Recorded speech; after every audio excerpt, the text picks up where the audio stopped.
বন্ধুদের কাছে আমি আবার চলে এসেছি বকবক করতে নতুন একটা রান্না নিয়ে। আজকে আমি রান্না করব দো পেঁয়াজা। বন্ধুরা, দো পেঁয়াজা করতে কি কি লাগছে তোমার? চিকেনের দো পেঁয়াজা, অবশ্যই চিকেনের দো পেঁয়াজা।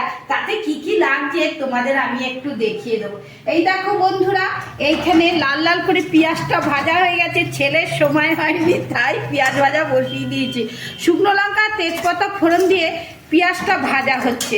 আর এদিকে আমার লাগছে, এই দেখো বন্ধুরা, আমার সব বাটা মশলা। দেখেছো এটা কিরকম মিহি? মিক্সিতে এরকম মিহি হবে না।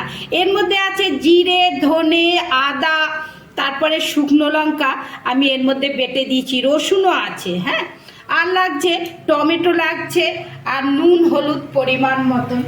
আর এই দেখো বন্ধুরা, চিকেনের লেগগুলো, বিশেষ করে লেগ চেয়েছি, গোটা গোটা লেগ। আর এটা স্পেশালিটি হচ্ছে এই রকম পেঁয়াজটাকে আমি এই রকম ভেজে রেখেছি, গোটা গোটা পেঁয়াজ ভেজে রেখেছি, আলু ভেজে রেখেছি, আর রসুনও এরকম গোটা গোটা আমি ভেজে রেখেছি। এরপরে আমি এই সব মশলাগুলো এর মধ্যে দিয়ে দেবো। পেঁয়াজটাকে এরকম লাল লাল করেই ভাজতে হবে বন্ধুরা। আর তারপরে আমি এই সব মশলা পেঁয়াজের মধ্যে দিয়ে দেব। সব মশলা আমি এর মধ্যে দিয়ে মশলাটাকে ভালো করে কষাবো।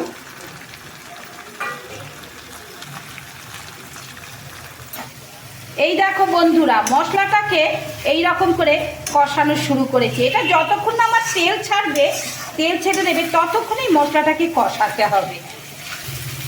এই দেখো বন্ধুরা, এটাতে কতটা তেল ছেড়ে দিয়েছে। তেল ছাড়ার পরে আমি দিয়ে দেবো এইরকম গোটা গোটা, হ্যাঁ, 4-5টা কাঁচা লঙ্কা আমি দিয়ে দেবো। দেওয়ার পরে আর দিয়ে দেবো এই যে এই রকম চিকেনটা আমি এর মধ্যে এরকমভাবে দিয়ে দেবো। এটাতে আমি কিছু মাখাইনি বন্ধুরা, শুধু এরকম চিকেনটাকে পরিষ্কার করে ধুয়ে এরকমভাবে রেখেছি। তারপরে এটা এরকম করে মশলাটা এর গায়ে লাগিয়ে দিয়ে এটা আমি যতক্ষণ না চিকেনটা থেকে তেলছে, তবে আমি এটা কিন্তু ঢাকা দিয়েই রান্না করবো বন্ধুরা। এটাতে শুধু একটু বাটি ধোয়া জল দেবো, আর বেশি কিছু দেবো না এর মধ্যে। আর দইটাও দেবো একটু পরে। মাংসটা এর মধ্যে গায়ে যখন লাগা লাগা হয়ে যাবে বন্ধুরা, তারপরে আমি চিকেনটাকে চাপা দিয়ে দিয়ে রান্না করবো। এইরকম ঢাকা দিয়ে দিয়ে আমি রান্না করে গ্যাসটা সিম করে দেবো। এই দেখো বন্ধুরা, এই দেখো কিরকম তেল ছেড়ে দিয়েছে।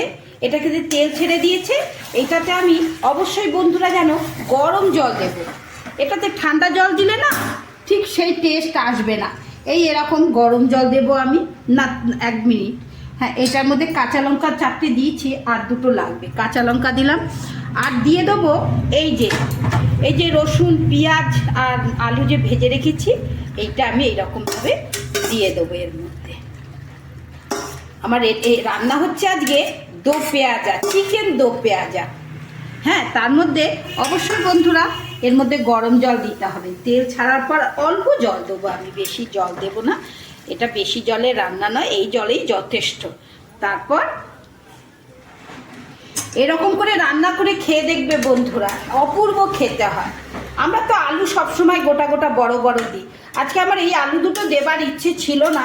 আমার সত্যি কথা বলতে আলু দুটো ছিল, তাই ভাবলাম দিয়ে দিই। কিন্তু আজকে শুধু দো পেঁয়াজা, পেঁয়াজ দিয়েই আমার এই মাংসটা রান্না হবে। দেখেছো বন্ধুরা কালারটা কি হয়েছে? যেটা দেখতে ভালো হবে সেটা খেতেও ভালো হবে। আর একদম এটা চাপা দিয়ে আমি রান্না করবো, একবার সফট হয়ে যাবে রান্নাটা। এটা ঢাকা দেওয়ার আগে আমি একটু গরম মশলা দিয়ে দেবো। গরম মশলা না হবার আগে নয়, গরম মশলা আমি এখনই দিয়ে দিলাম। এই যে আমি দিয়ে দিলাম গরম মশলা। আর একটু টেস্টের জন্য আমি দেব টমেটো সস। টমেটো সস একটু আমি এর মধ্যে দেবো। এইটা লাগবে, বেশি লাগবে না, যেহেতু আমি টমেটো দিয়েছি। সস টস দিয়েছি বন্ধুরা। এরকমভাবে নাড়িয়ে দিলাম। নাড়িয়ে এটাকে আমি একদম পুরো চাপা দিয়ে রান্না করব। এবার চাপা দিয়ে এরকম চাপা দিয়ে দেবো বন্ধুরা। চাপা দিয়ে গ্যাসটা আমি সিম করে দেবো। অবশ্যই গ্যাসটা সিম করে দেবো।